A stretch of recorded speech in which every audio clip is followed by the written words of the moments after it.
Pero may kala, mayong adlaw, dinig mahina ito kung ano sa mga update dito sa lungsod sa Clarin. Mga kauban ito dinig mahina ito ang Municipal Disaster Officer sa lungsod sa Clarin, Sir Carmelito Hiray. Dinig mahina kung ano ito sa update o man pang may informasyon na labi na sa nisgutana no, sa Municipal Disaster Function. No. Dinig mahina, Sir, mayong adlaw grimo.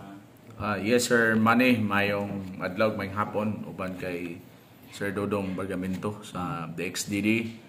O mayong adlaw usab ug mayong hapon sa atong mga kaigsuonan dinhi sa atong lungsod sa Clarin, especially sa tuang amahan ang action man Mayor Jojo Roa ug ang ating bayan Vice Mayor Riza Waminal de los Santos. Okay. By the way, no, labi na karon 2025 usay mga priorities ang mga buot pa nga mga plano no sa MDRR labi na sa paghatag og serbisyo no nga in terms sa kalambuan sa iyong buhatan. Yes, ang ato ang buhatan sa Local Disaster Risk Reduction Management Office uban sa ato ang mga responders dinhi agi og suporta sa ato ang administrasyon sa Rua Waminal Administration binuha sa atong action man Mayor Jojo Roa ug sa atong bayan Vice Mayor Riza Waminal de los Santos gapadayon sa mga programa nga naghatag og suporta sa ato ang administrasyon, particular na sa ato ang buhatan nga naata dinhi sa pagpangandam no sa ato ang mga kaigsuonan labi na kun dunay mga hulga sa kanang pagbaha kay mao man ni ato ang kasagaran na sinati dinhi o tungod niini ang ato ang buhatan maoy natahasan gyud no nga pagpalig-on sa ato ang mga first ground responders sa mga atong mga sakop sa Barangay Disaster Risk Reduction Management Council pinaagi sa ato ang mga barangay chairman no ug mga sakop niini para makatabang sila sa mga responde o preparasyon nga ato ang gikinahanglan aron mas makapacitate sila makahatag og neutral nga kanang pagbati sa ato ang mga kaigsuonan kay usahay kini magong mga hulga sa kalamidad makahatag usay og kahasol sa itong mga katawhan ug mao nga ang ato ang buhatan sa Local Disaster Risk Reduction Management Office nagapadayon ang ato ang mga capacity building no sa atong mga training and workshop ngadto sa atong mga kabarangayan ug ato pud nga gi-capacitate bisan pa man ang mga sakop sa sangguniang kabataan ug tungod niini nakapaniguro ang ato ang lokal nga panggamhanan sa Clarin nga bisan tuod og wala man tanangandoy sa mga kalamidad ang ato gayud nga mga sakop sa Barangay Disaster Risk Reduction Management Council aduna gayud sila igong tatakos nga mo atubang kun ugaling dunay mga kalamidad. Sir Manny. Okay. Nasayod da ang Clarin mo naging palibutan mo dagkong suba. No? Yes, mao na ang usas mga brown ninyo kinig yung pagbaha no mo gina inyo. Unsay mga assurance nato ron labi na sa mga katawan nga nanimuyo daplin sa suba napabagyapon diri sa inyo sa area nga nagapon nagpuyo sa mga daplin sa suga posibleng mas makarisgo pa nila no kun dunay mga baha o dagkong baha nga masinati. Yes, dili na to ikalilong Sir Manny nga ang ato ang mga pipila ka mga dapit sa Clarin napalibutan sa dagkong suba sama sa Clarin River mismo. Paca River. Kanang Paca River, kaning ato ang Labo River. Ang Paca mo ni ang suba nga niya sa pabor sa panayog masabod. Niya ang Clarin River mo sad ni ang suba nga naa sa pabor sa masabod kanikapan. So buot pasabot ang masabod as the common ground mo siya klaro ug tataw nga napalibutan sa sumao nga suba. Una sa tanan ato agyud nga padangat sa ato ang katawan ng ato ang pagpasalamat usab sa ngalan sa lokal na panggamhanan sa Clarin sa ato ang hardworking governor nga gumikan bitaw atong nasinati nato nga Shareline Ceremony atong duha ka tuig na milabay atong December 24, 2022 mihatag dayon og hinanali nga lakang no ang ato ang mga lideres sa probinsya ug bisan pa man ang ato ang equally performing Congressman Ando Waminal sa ground zero nga namoy naigo kay ikaw taga dinha sa Galapita gani ang ato ang counterpart dinha ang imong uyuan si Mr. Ili Ronquillo nga muhatag nato una gyud nga impormasyon kung dunay mga hulga sa tubig baha. Kanang dapita dinha sa may Purok 2 no, Purok 1. Naa dinha tong ground zero nato. Na lalipay ta nga kanang dapita mao gid ay gitaakan ni Governor Henry Waminal uban sa ato ang secretary sa Department of National Defense, no, ug sa buhatan sa Office of the Civil Defense kay aron mahatagan og hinanali nga lakang gani. Kung nakita nimo ako ang post nga dunay vlog atong miaging adlaw atong gitaak tong ground zero ug nakita nato nga na-restore na tong slope protection, no, na katong dike nga naguba gito panahon sa Shareline ug kadtong sab nga katong patubig, no, kana dihang dapita ang nakatabang kayo sa tuang probinsya adto sa tong lungsod ang funding nga gikan sa National Irrigation Administration kon NIA.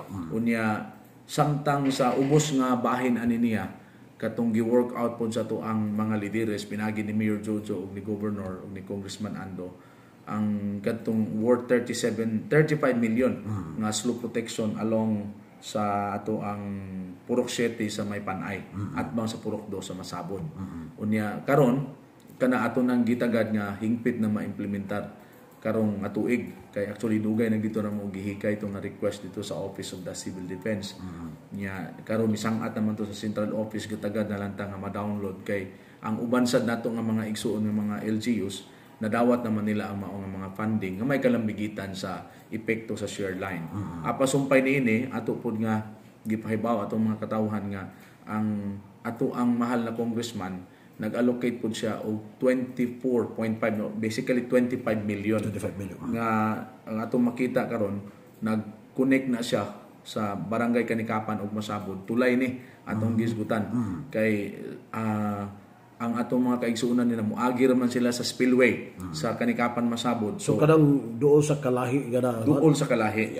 So atong pasalamatan gyud og dako ang atong mahal na congressman nga usa sa mga murag gihabugan na sir, tulay gyud na siya Sir Manny. Habog na. Habog na siya. Dili na siya spillway. Nga kung ugaling dunay hulga sa tubig baha, dili na mabalaka atong mga kaigsuonan.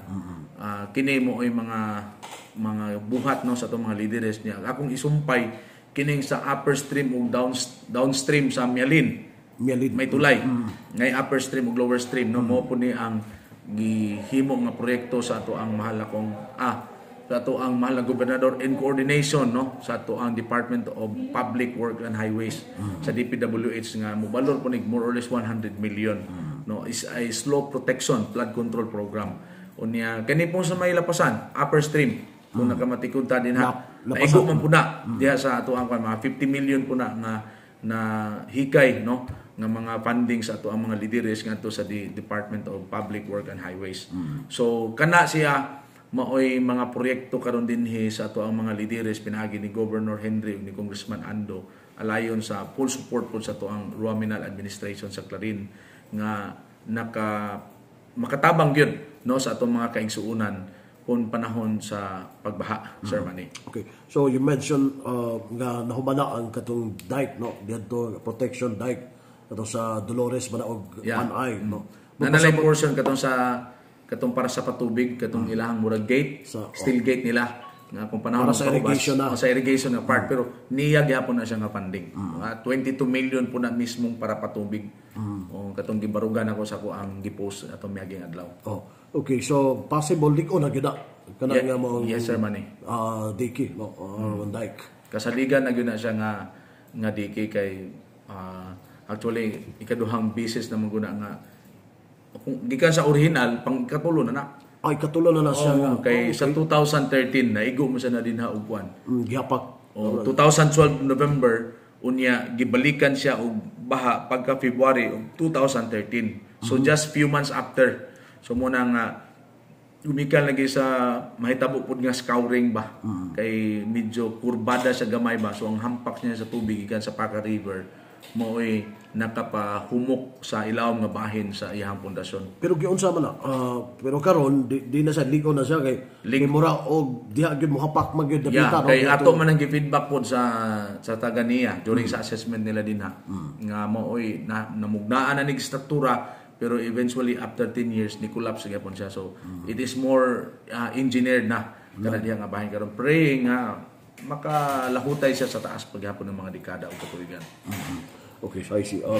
di na po ba hadlok ilabi na kon moingon sila magbalik-o na ning sa dike. How about sa masabod?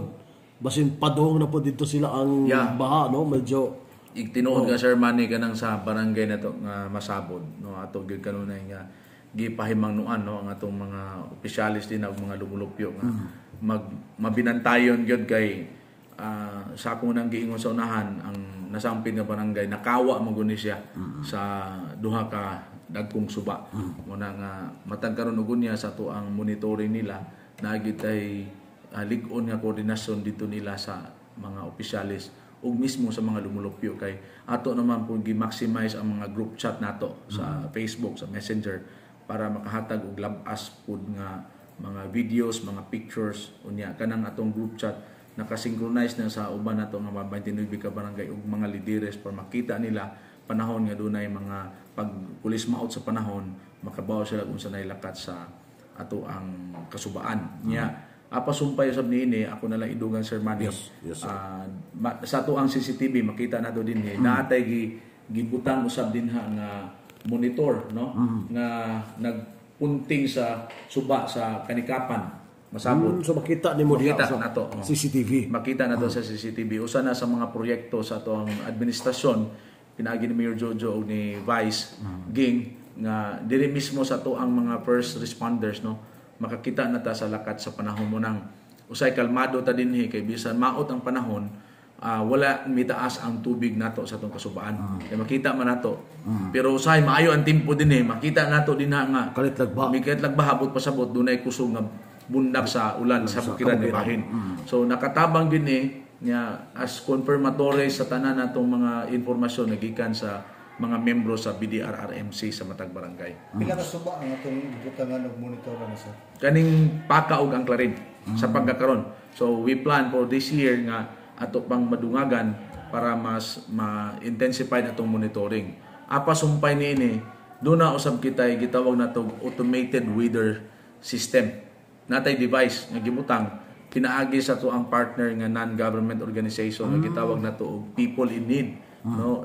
It's PIN, a non-government organization na siya funded by the European, no?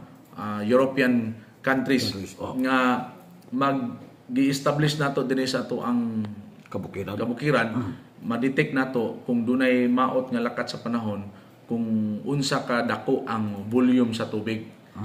Ikaduha ang sa ulan niya sa ulan ma-determine nato ang gikusgon sa hangin nga masinati nato sa atong mismong area. O doon na po tayo gi-install nga kanang flood sensor sa ato ang ubos sa tulay sa Melin para makita nato kung unsa pod kakusog ang bulog sa tubig gawas atong volume sa tubig dito sa pinaagi sa automated weather system nato nga device.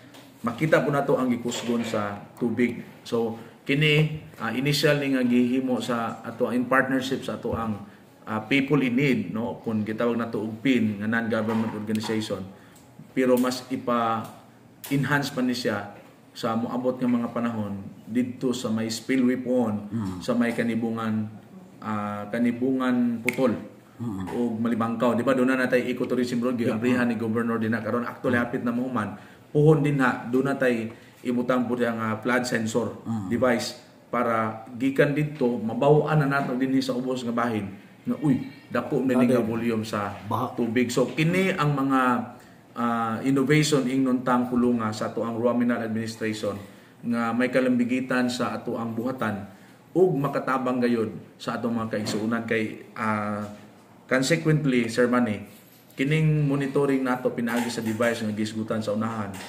maghimo din og localized messaging nga pareha bitaw na sa NDRRMC nato nga madawat natay localized pinaagi sa ato ang lingwahe nga pinasikan pod sa monitoring dinhi mismo sa ato ang area of responsibility sa Clarin.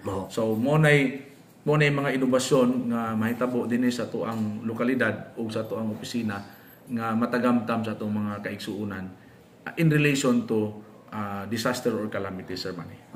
I see. So, pero sa pagkakaroon, sir, wala ba'y dapat na dito sa kabukiran, wapay mo dito kanang CCTV man lang or sa pagkakaroon wala ta dito Sir Manny, pero ang ato apong gilig-on sa pagkaron dito ang ato ang mga partner nga Partners. CSO nga mao ang kaakibat kay gumikan sa radio communication karon mas paspas kaayo ang paglabay nila sa impormasyon. So dako gyud kay gikatabang mura ba og back to basic na Sir Dudong sa mga miaging panahon nga murag radyo bitaw Radyo tanin lang, oo. pag-abot sa mga teknolohiya sama sa cellphone murag ato na bitaw na hiklid pero karon bitaw balik gyud. Importante ni kay siya. Importante kayo kay damay mga panahon bang down man atong network. So usa na pud ni karong 2025 nga gilig-on sa to ang Rua Minal Administration ang pag-acquire na to ang additional nga mga handheld radio. In fact, nanatay repeater sir man naa karon sa Pinasyo. Okay, mas maayo. Bago nga project 2024 nga project sa atong LGU. Plus natay upat ka mga radio bases nga gi-distribute nato sa atong mga partner agency sama sa Bureau of Fire Protection, sa Philippine Coast Guard, dinhi sa atong opisina dayon sa ug ang usa sa PNP. So usa ni sa mga konkretong laka nga gihimo sa atong buhatan nga part sa ato ang PPAs, ato ang mga project programs and activities sa tibuok tuig ug atong ginapalambo sa bagong tuig 2025. Giyatagan yun in terms of communication na agyod, no? Yes, sir, Manny. Sa mga barangay, connected na mga barangay na. Yes, connected na to. In fact, naaman tayo mga mekanismo nga gihimo din kung panlitan. Kisa tong barangay abtik makahuman sa ilang mga plans nga ginahimo, taga na to sila incentives. Naami andam karon nga mga megaphones, for example. So para padasig nila nga ang pagplano importante gyud nga malikay sa peligro ang katawhan. So by encouraging them to really accomplish their plans, amo silang gitagaan og incentives, megaphone for example. But amo pong ginasig sila na magbaton pod og mga handheld radio para ma-centralize nato, ma-institutionalize ang paggamit sa komunikasyon panahon sa kalamidad, Sir Manny. Pero in terms sa mga kaibanan ninyo na muraog dili wala ra mo nagkulang in terms sa mga kaibanan, hinahinay ta Sir Manny sa mga kahimanan nato sa pagresponde. Dili man kita matawag og kumpleto kita diri no. Pero hinahinay every year atong gina-acquire ang mga mas prioritize nga mga ekwipo para panahon sa mga kalamidad na atay magamit dayon. Gani ang ginamo no kay buta mo masayra no ilabi na sa inyo sa side. Inasayod ta nga ang Clarin daghan na kayo mga kaliguanan, di ba, no? Usa na mga daan mga resort, no? Yeah. And sa mga bag-o nga mga nanggawas karon nga mga kadtuan sa mga tao. Kaya importante kayo ang in terms kung doon ay mga emergency, ang inyong function no sa local disaster risk reduction and management office. No? Yes, tinuod na Sir Manny ang ato ang lungsod sa Clarin na ila usa sa mga tourist destination sa atong mga kaigsunan ng kasagaraan yun ang ato ang sikat kay diri nga municipal beach kung gitawag nato og Rama Beach sa mga karaang tao nga ginapadayon pud ang pagpalambo niya na karon no. Initially there was a 10 million nga gihimo para ma-improve nato na pinaagi sa ato ang Rua Minal Administration unya balita na ako murag marites gamay na ay bag-o pod nga ikahatag na pod ato mahal nga gobernador dinha para mas ma-enhance pa gyud ang ato ang municipal beach. Doon na sa tay mga existing resort na asad tay tungod sa kabirhin sa ato ang mga kasubaan daghan na pod kaayo mga mismong taga Clarin ug taga dili taga Clarin gumikan is pandemic na diskubrihan ni nga birhin kay ato mga kasubaan. Hinungdan nga usa sa ato ang mga ginalantaw po karon nga mga strategic places ato ang mga responders kining mga nahisgutan nga mga tourist spots labi na sa mga kasubaan ug mismo sa atong mga miyembro sa BDRRMC ato po na nga gipaniguro nga sila mismo dunay mga naglantaw ug nagmonitor diha mga dapita. So okay, so halos ba tanan nga barangay nga aware na sila sa pag-response in case of mga emergency? Yes Sir Manny, kay usa sa mga atong gipasalamatan kayo kay more on capacity building man ta, more on training man ta. Basic first aid, basic life support, no, kana nga mga training, contingency plan, ni-integrate po tawag mga training on water and search rescue, WASAR, no, nami ipaygayon nga mga urban rescue pod karong sunod nga mga bulan mo nay atong gihimo pero mas nakatabang gyud kayo ang rescue vehicle sa ato ang mahal na Gobernador Henry Waminal kay parang rescue vehicle sa mga kabaranggayan. Naka-augment man sila sa ato ang mga panginhanglan. Nila binaw na mga hinanali nga mga emerhensiya sa matag barangay. Kita 24/7 man tong operation, tulo ka shifting man ta dinhi. So dili gyud makawang ato mga kaigsunan mo sampit panahon sa mga emergency dinhi sa atong lokal na panggamhanan sa Clarin. I see. Okay, so in terms sa manpower nimo sa MDRR, okay lang. Doon natay dinhi doon natay 7 ka mga regular unya doon natay 43 man siguro ni 36 pa pre no ka mga job order. So kini sila may ato ang gi-maximize sa ato ang 24/7 3 shifting nga duty sa tibuok adlaw. Okay, salamat kay Lamon. In case of dunay mga sama usab ng mga traffic incident magud no.